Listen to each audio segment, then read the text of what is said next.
Hey, hope you guys are all doing well, and today I just wanted to give a little bit of my thoughts on the pretty bad situation that's going on with Jedi Survivor and the release that has pretty much been one of the worst gaming releases for Star Wars in a long time. I mean, you have to go all the way back to Battlefront 2 for something that really shouldn't be that bad of a release because the game is actually pretty good. But let's talk about it. So the game is getting pretty heavily review bombed on almost all platforms like Steam, the Epic Games Store, pretty much everywhere, but it is for a good reason. Although the story is pretty good according to some reviewers like IGN and sites like that, I haven't been able to play it yet because of these issues, but according to them the story is great, so I'm waiting for that and I'm pretty eager to get back into it once the game is actually playable. But there is one major issue that is destroying people's confidence in the game and bringing us all back to the well-known distaste for EA, and that issue is performance. The game is frankly unplayable. I haven't been able to play it and I have a 3080 and a Ryzen 5900X. Not many people have cards or specs that high end, so if I can't play it, I don't know what most people are going to have to deal with. And the PC port is especially bad. Like, some people are not even able to hit 30 FPS on extremely high-end systems. But the problems aren't limited to just PC. Many reports are saying that the performance is just as bad on PS5, and to a lesser extent even on Xbox. So to all of you Xbox guys, lucky you I guess, you might be able to play. The one time Xbox actually comes out on top.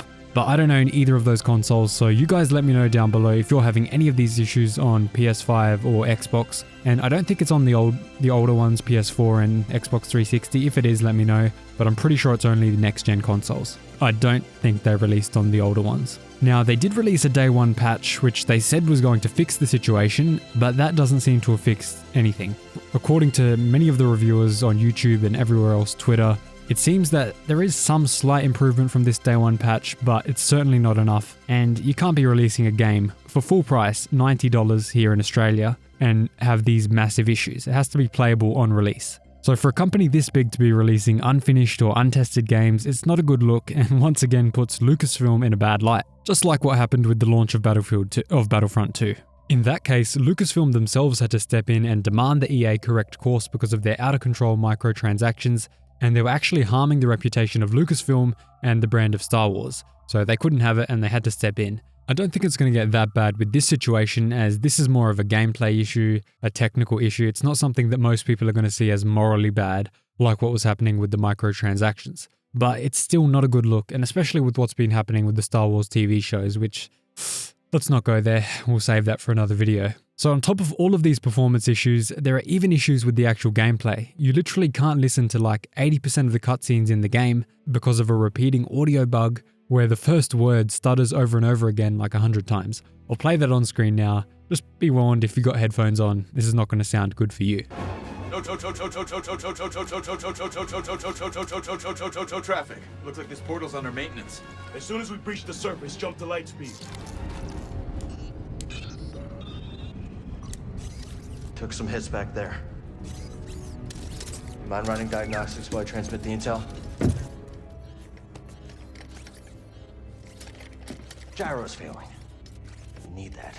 Not good at all. You have to wonder how the QA testing team didn't catch any of this. Either the hardware that they're all using over there happens to have it run fine, or they just don't have a testing team at all. Which I doubt. If they don't have a testing team, then just how the hell did they get this contract? And just to underscore this, I'm going to read to you a review from ACG Reviewer which honestly gives this game a bit of a death knell if it can't be fixed quickly. It doesn't matter how good the story ends up being if nobody can play it, and if people have a bad taste in their mouth this early on. Even if you just look at Battlefront 2, the game took years to get back to a point where everyone thought it was a great game and it had come back and everything was all good again. I just hope that doesn't happen to Jedi Survivor because I want part 3. I want this to be a trilogy. So he says, PSA, as it stands, all platforms have massive performance and bug issues, with crashing even occurring occasionally on the consoles with Jedi Survivor. This impacts the story, the gameplay, the functor, the audio, everything. This is not just a PC thing.